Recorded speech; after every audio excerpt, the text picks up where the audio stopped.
Dans un monde rempli de lumières et d'ombres, chaque être humain est appelé à distinguer le vrai du faux, le bien du mal. Le Coran et la Sunna nous offrent une boussole, une lumière qui dévoile les traits de ceux qui s'éloignent de la vérité. Aujourd'hui, nous allons explorer 5 signes qui, selon les enseignements islamiques, permettent de reconnaître les personnes malveillantes et de protéger notre âme de leur influence. Ils mentent et trompent. Le mensonge, ce poison silencieux, s'immisce insidieusement dans les cœurs des individus. Il commence souvent par des paroles innocentes, mais ses racines s'enfoncent rapidement pour corrompre et détruire. Le prophète Muhammad, paix et bénédiction sur lui, nous met en garde contre cette forme de mal. Les signes de l'hypocrite sont au nombre de 3. Lorsqu'il parle, il ment. Lorsqu'il promet, il ne tient pas sa promesse. Et lorsqu'on lui confie un dépôt, il le trahit. Sahih al-Bukhari, Sahih Muslim.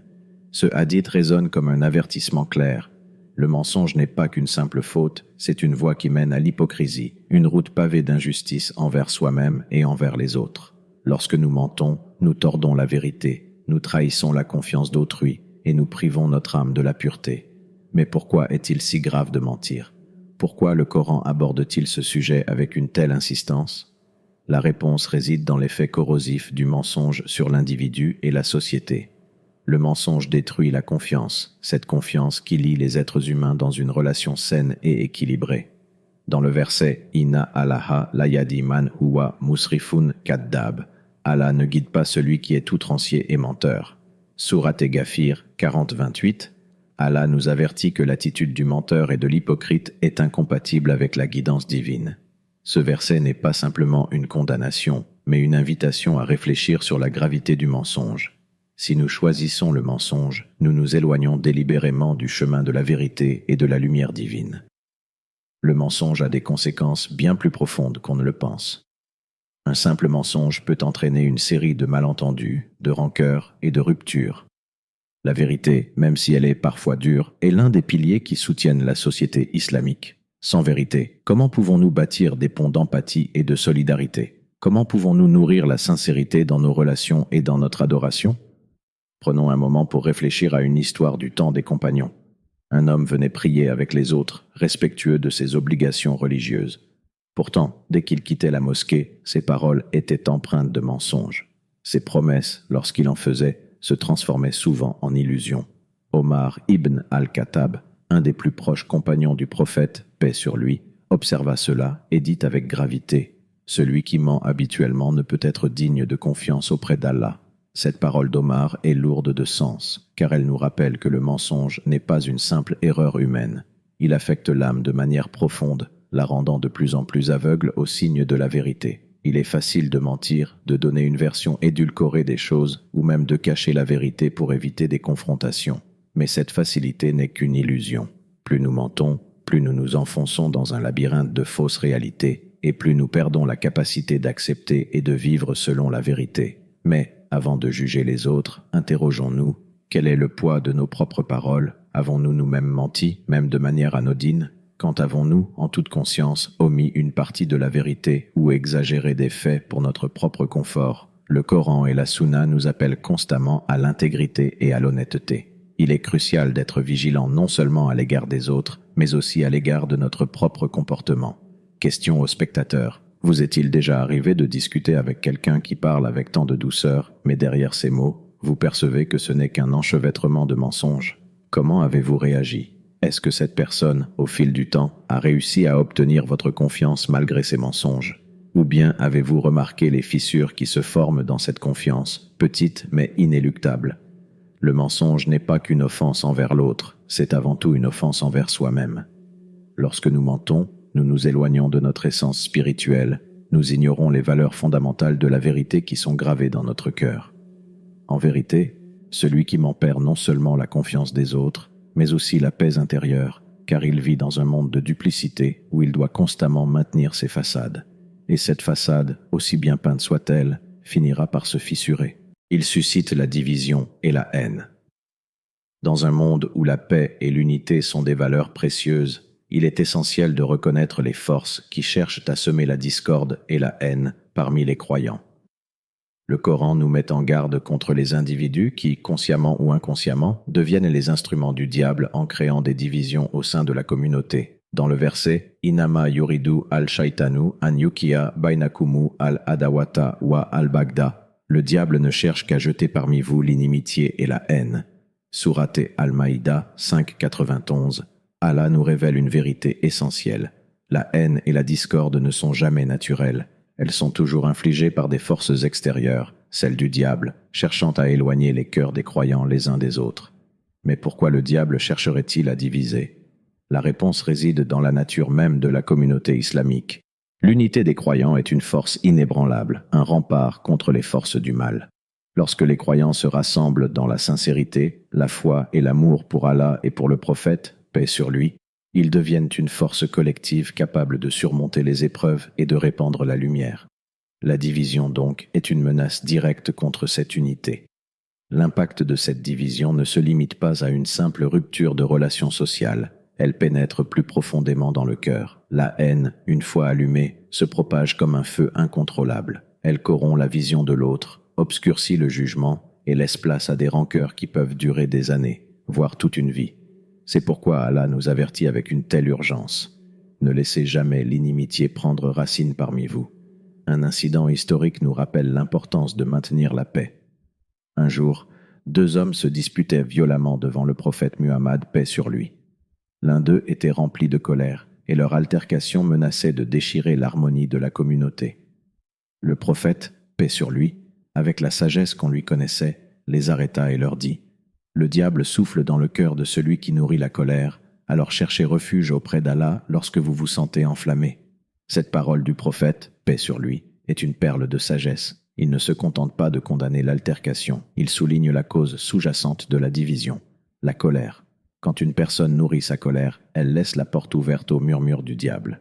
Il est facile de se laisser emporter par l'émotion, mais il est essentiel de se rappeler que cette émotion peut être manipulée par des forces extérieures pour créer de l'inimitié et de la haine là où il n'y en avait pas. Le prophète nous enseigne que le moyen de se protéger contre ces influences est de rechercher refuge auprès d'Allah, se tourner vers la prière, l'istighfar, demande de pardon, et la sincérité dans les actions peut aider à éteindre le feu de la colère avant qu'il ne devienne incontrôlable. Aujourd'hui, nous vivons dans un monde où les malentendus et les querelles se propagent rapidement, souvent alimentés par des rumeurs, des calomnies ou des provocations. Les réseaux sociaux, par exemple, sont devenus un terrain fertile pour la division. Un simple commentaire mal interprété peut engendrer une guerre verbale, et ce qui commence comme une petite étincelle peut se transformer en un incendie dévastateur. Cette réalité devrait nous pousser à être plus conscients de nos paroles et de nos actes. Prenons un instant pour réfléchir à la manière dont nous avons réagi dans des situations similaires. Avez-vous, par le passé, été pris dans des disputes qui semblaient se propager comme une maladie ? La colère, la rancœur, les malentendus, souvent, ces sentiments naissent d'un simple écart qui, une fois amplifié, divise et isole. Et bien souvent, ce ne sont pas nos propres actions qui ont initié la division, mais plutôt les murmures d'autres personnes qui ont attisé le feu sans qu'on en ait pleinement conscience. Il est crucial de prendre un moment pour se questionner. Quand avez-vous été victime de ces murmures malveillants, ces paroles qui, discrètement, ont créé un fossé entre vous et une autre personne?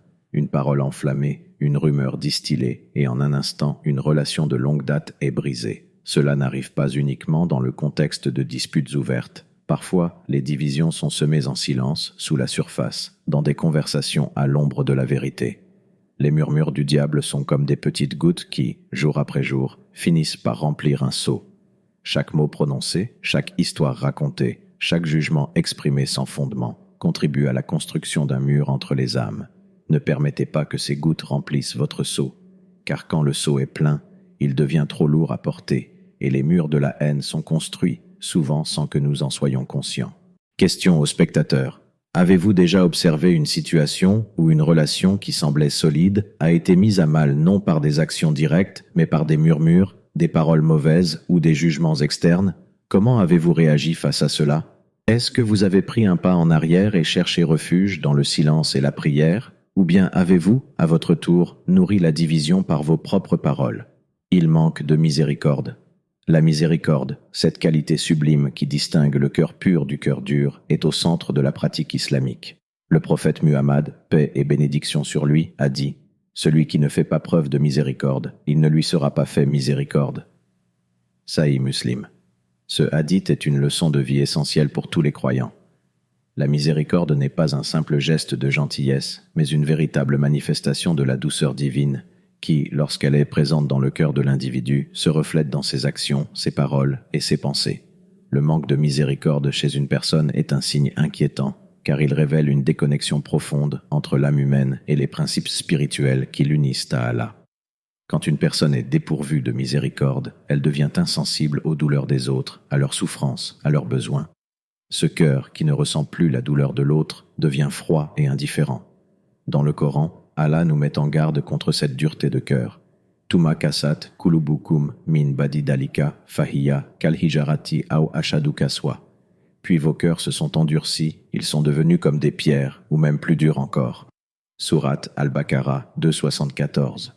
Ce verset nous dépeint l'évolution tragique du cœur qui, à force de négliger la miséricorde, devient insensible, dur, incapable de répondre à la souffrance qui l'entoure. Un cœur dur est un cœur qui se ferme à la vérité et à la beauté de l'empathie. Il ne peut plus voir la lumière de la compassion qui réside en chacun de nous, une lumière qui est pourtant une des manifestations les plus élevées de la foi.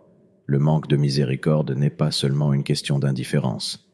C'est aussi une forme de cruauté, un rejet de la nature même du prophétisme et de l'islam. Le prophète Muhammad, paix sur lui, était un modèle de miséricorde. Il était, comme nous l'enseigne le Coran, une miséricorde pour les mondes. Wa ma arsalnaka illa rahmatan lil alamin. Et nous ne t'avons envoyé qu'en tant que miséricorde pour l'univers. Sourate Al-Anbiya 21, 107. Il est donc évident que celui qui s'éloigne de cette qualité se détourne également de l'essence même du message prophétique. Et pourtant, il est frappant de constater que dans de nombreuses situations, certaines personnes se retrouvent dans l'incapacité de faire preuve de compassion, même face à des êtres vulnérables, comme un enfant ou une personne âgée. Cela montre que cette dureté n'est pas simplement un défaut, mais bien une maladie du cœur. Prenons l'exemple d'une histoire qui illustre bien ce manque de miséricorde. Une femme vint un jour se plaindre auprès du prophète paix sur lui de son mari qui, selon elle, manquait de compassion envers ses enfants. Le prophète, d'un ton calme mais ferme, lui répondit « Que puis-je faire si Allah a retiré la miséricorde de ton cœur ?» Ce moment est crucial pour comprendre que la miséricorde n'est pas un simple sentiment ou un acte passager, mais une qualité fondamentale de l'âme humaine. Lorsqu'elle est absente, il devient difficile de rétablir l'équilibre. Allah, dans sa sagesse infinie, ne retire pas cette qualité à une personne sans raison, et il incombe à chaque croyant de se remettre en question et d'analyser si son cœur est devenu insensible. Dans nos sociétés modernes, nous sommes souvent confrontés à des individus qui semblent dénués de compassion, de miséricorde, que ce soit dans la manière de traiter les pauvres, les orphelins ou même les membres de la famille. La froideur et l'indifférence semblent se multiplier. Combien de fois avons-nous observé des scènes de détresse, que ce soit un enfant dans la rue ou une personne âgée dans un établissement, et combien de fois avons-nous détourné les yeux, incapables de tendre la main? Le manque de miséricorde est également visible dans la manière dont certaines personnes jugent les autres. La capacité à pardonner, à tendre la main, à comprendre les faiblesses humaines est souvent absente chez ceux qui sont eux-mêmes les plus rigides et intolérants. La miséricorde, contrairement à ce que l'on pourrait penser, n'est pas un signe de faiblesse. Au contraire, elle est un témoignage de la force intérieure et de la foi profonde d'une personne, car elle exige une grande maîtrise de soi. Question aux spectateurs. Avez-vous déjà été témoin de quelqu'un incapable de tendre la main, même face à la souffrance évidente d'un autre? Peut-être un enfant, un pauvre, ou même un membre de votre famille? Qu'avez-vous ressenti à ce moment-là? N'est-ce pas là un signe d'un cœur qui se ferme à la miséricorde d'Allah? Et vous, comment réagissez-vous face à la souffrance d'autrui? Prenez un moment pour réfléchir. Votre cœur est-il ouvert à la miséricorde ou s'est-il durci face à l'indifférence du monde? Ils suivent leur passion et ignorent la vérité. Dans un monde où les opinions sont multiples et où la vérité semble souvent relative, il devient facile de se laisser emporter par ses propres désirs et passions. Le Coran, dans un verset profond, nous met en garde contre ceux qui font de leur passion leur divinité. Afara aita man itakada ilahahu hawahu. As-tu vu celui qui a fait de sa passion sa divinité? Sourate Al-Jathiya 45, verset 23. Ce verset est une invitation à une réflexion profonde sur la nature de la vérité et sur la manière dont l'homme se laisse souvent guider par ses désirs au lieu de suivre ce qui est juste et divinement ordonné. Celui qui se laisse gouverner par ses passions ne cherche plus la vérité. Il cherche à valider ses désirs personnels. Au lieu de s'élever vers un idéal spirituel, il se trouve enfermé dans une quête égoïste de satisfaction immédiate. Le Coran n'est pas le seul à mettre en lumière cette réalité. Le prophète Muhammad, paix et bénédiction sur lui, a également averti ses compagnons contre les dangers de laisser leur passion dominer leur vie. C'est une tentation universelle, suivre ses désirs sans se soucier des conséquences spirituelles. Mais Allah, dans sa sagesse infinie, nous invite sans cesse à revenir à la vérité, à faire de la révélation le critère de nos actions et de nos choix. Lorsque l'on suit la vérité, on est guidé, même dans les moments les plus troubles, mais lorsque l'on suit ses passions, l'on est pris dans un tourbillon de confusion. Une histoire inspirante de l'imam Ali, qu'Allah l'agrée, éclaire encore cette question de manière frappante. Un jour, un homme vint trouver l'imam Ali et lui dit, avec une profonde inquiétude, « Je suis confus, je ne sais pas où est la vérité. » L'imam répondit, avec sagesse, « La vérité ne se reconnaît pas par les hommes. Ce sont les hommes qui se reconnaissent par la vérité. » Cette réponse est une perle de réflexion. La vérité est un principe absolu qui ne dépend pas des individus. C'est l'homme qui doit s'ajuster à la vérité et non l'inverse. Ceux qui cherchent à valider leurs désirs, à adapter la vérité à leurs passions, finissent par se perdre. Le problème de suivre ses passions est que l'homme devient prisonnier de ses désirs, qui sont par nature instables et changeants. Ce que nous désirons aujourd'hui n'est peut-être pas ce que nous désirerons demain. L'esprit humain, lorsqu'il est guidé par ses passions, devient instable, susceptible aux influences extérieures et incapable de prendre des décisions éclairées. En revanche, la vérité divine, révélée à travers le Coran et la Sunna, est une boussole stable et constante, peu importe les fluctuations de la vie. Le danger de suivre ses passions est aussi lié à la notion d'auto-illusion. Il est facile de se convaincre que ce que nous voulons est forcément juste et que nos désirs sont des reflets de notre bien-être. Pourtant, la vérité ne s'ajuste pas à nos attentes. Elle reste ferme et exige une soumission volontaire de l'âme. Allah nous avertit. Ceux qui suivent leur passion se voient déconnectés de la réalité spirituelle et finissent par marcher sur une voie d'illusion, croyant que leurs désirs sont la vérité, alors qu'ils ne font que s'éloigner de la voie droite. La question qui se pose alors est la suivante. Qu'est-ce qui nous guide dans notre vie? Est-ce notre désir de confort et de plaisir immédiat, ou est-ce la lumière divine qui nous éclaire à chaque étape? Dans un monde où tout semble relatif, il est facile de se laisser guider par ce qui semble agréable, ce qui fait écho à nos désirs profonds. Mais cette voie n'est-elle pas parsemée de pièges? Suivre ses passions mène souvent à l'égarement, à l'oubli des principes spirituels et à une vie sans direction. Les médias, la société de consommation et même les relations humaines peuvent parfois nous pousser à suivre ce qui est agréable sur le moment, à chercher des réponses faciles et à éviter les sacrifices que la vérité exige. Mais la vérité n'est jamais instantanée. Elle demande de la patience, de la réflexion et une quête sincère. C'est cette quête que nous devons privilégier, même si elle nous éloigne parfois de la voie la plus facile. Le véritable défi aujourd'hui, dans un monde où les désirs personnels sont souvent mis en avant, est de ne pas perdre de vue la vérité divine, d'accepter qu'elle est au-delà de nos envies immédiates et qu'elle constitue le seul guide fiable pour une vie spirituellement épanouie. Question aux spectateurs. Dans un monde où tout semble relatif, où les passions et les désirs individuels sont souvent glorifiés, comment parvenez-vous à faire la distinction entre ce que vous voulez et ce que vous devez suivre? Êtes-vous guidé par vos passions ou êtes-vous à la recherche de la vérité divine, cette vérité qui ne varie jamais et qui vous mène à la paix intérieure? Il montre l'arrogance et le mépris de la foi. L'arrogance, cette attitude de supériorité et de mépris envers les autres, est l'une des caractéristiques les plus évidentes des cœurs corrompus. Dans l'islam, l'arrogance est un péché majeur, car elle est directement liée à un manque d'humilité, une qualité fondamentale pour tout croyant. L'humilité est la clé pour reconnaître la grandeur d'Allah, et l'arrogance est une tentative de nier sa grandeur en se mettant soi-même au-dessus des autres. Le Coran nous enseigne que l'arrogance est incompatible avec la soumission à Allah.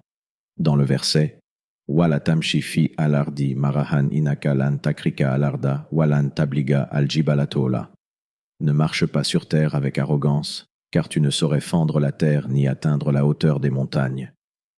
Surat Al-Isra 17-37, Allah met en lumière l'absurdité de l'arrogance humaine. Ce verset est une illustration de la vanité de l'orgueil humain. Peu importe combien un individu se croit puissant ou supérieur, il ne possède pas la capacité de détruire la terre ni de dominer les montagnes. L'arrogance humaine est finalement dénuée de fondement. Tout pouvoir, toute grandeur appartient à Allah seul. Cette parole de l'islam est plus qu'une simple mise en garde. Elle nous rappelle que l'arrogance, au fond, est une illusion. La grandeur, que ce soit dans ce monde ou dans l'au-delà, appartient uniquement à Allah. Ceux qui marchent sur la terre avec un cœur rempli d'orgueil sont aveugles à cette vérité fondamentale. Ils ignorent le fait que chaque souffle qu'ils prennent est un don d'Allah, chaque pas qu'ils font est permis par sa volonté. L'histoire de Pharaon illustre à la perfection la tragédie de l'arrogance. Pharaon, le tyran qui se croyait divin, se tenait sur son trône et rejetait les signes clairs envoyés par Allah. Malgré les miracles de Moïse, paix sur lui, qui montraient la puissance incontestable d'Allah, Pharaon persista dans son arrogance. Il déclara « Je suis votre Seigneur le plus élevé ». Sourate An-Naziat 79, 24. L'arrogance de Pharaon était si profonde qu'il rejetait toute forme de soumission à un pouvoir supérieur au sien. Il se croyait invincible, au point de se placer au même niveau qu'Allah. Cependant, son destin tragique est un avertissement clair pour l'humanité. L'arrogance mène à la chute, et Allah est le maître de tous les royaumes. Pharaon avait toutes les raisons matérielles pour se sentir supérieur, richesse, pouvoir, influence. Mais il a oublié la vérité fondamentale que la grandeur véritable appartient à Allah. Il a rejeté la vérité, et il a refusé d'écouter les signes. Finalement, c'est l'arrogance qui l'a détruit. Dans l'histoire de Pharaon, nous voyons que l'arrogance n'est pas simplement un trait de caractère, mais une maladie du cœur qui empêche de reconnaître la vérité, d'accepter la soumission à Allah et de traiter les autres avec respect et humilité. L'arrogance n'est pas seulement une forme de comportement extérieur, elle est enracinée dans le cœur, dans une conception erronée de la réalité. Un individu arrogant considère que ses capacités, ses biens et son statut sont des résultats uniquement de ses propres efforts, ignorant que tout ce qu'il possède vient d'Allah. Cette illusion de contrôle sur sa vie et son environnement est ce qui alimente l'orgueil. Lorsqu'une personne se laisse emporter par cette illusion, elle commence à traiter les autres avec mépris et dédain, convaincue de sa propre supériorité. Dans le monde moderne, l'arrogance peut se manifester sous différentes formes, qu'il s'agisse de l'arrogance intellectuelle, de la supériorité sociale ou même spirituelle. Beaucoup de gens se croient au-dessus des autres, simplement en raison de leur statut ou de leur réalisation personnelle. Mais il est crucial de se rappeler que dans l'islam, le seul vrai critère de supériorité est la piété. Comme le prophète Muhammad, paix sur lui, nous a enseigné « Le plus noble d'entre vous auprès d'Allah est celui qui est le plus pieux ». Sourate Al-Hujurat 49, verset 13. La véritable grandeur n'est donc pas dans la richesse, la position ou le pouvoir, mais dans la soumission humble à Allah et dans le service sincère aux autres. Question aux spectateurs, reconnaissez-vous parfois, dans les regards ou les attitudes de certains, cette même arrogance qui refuse d'écouter la vérité ? Peut-être l'avez-vous remarqué dans un collègue qui semble toujours avoir raison, ou dans un ami qui, malgré les preuves évidentes, refuse d'accepter la réalité ? Qu'est-ce qui motive cette attitude de supériorité ? Est-ce une illusion de puissance ou une véritable reconnaissance de la vérité ? Si vous vous trouvez face à une personne arrogante, comment réagissez-vous ? Prenez-vous le temps de lui rappeler, avec douceur et humilité, que la véritable grandeur vient de la soumission à Allah et non de l'illusion du pouvoir humain ? Ces 5 signes, le mensonge, la division, l'absence de miséricorde, la passion aveugle et l'arrogance, sont des miroirs que le Coran et la Sunna nous tendent. Ils ne sont pas là seulement pour reconnaître les autres, mais aussi pour examiner notre propre cœur. Le prophète Muhammad, paix sur lui, nous a enseigné « Le croyant est le miroir de son frère ». Abu Daoud. Avant de pointer du doigt les autres, posons-nous, ne portons-nous pas parfois nous-mêmes ces signes ?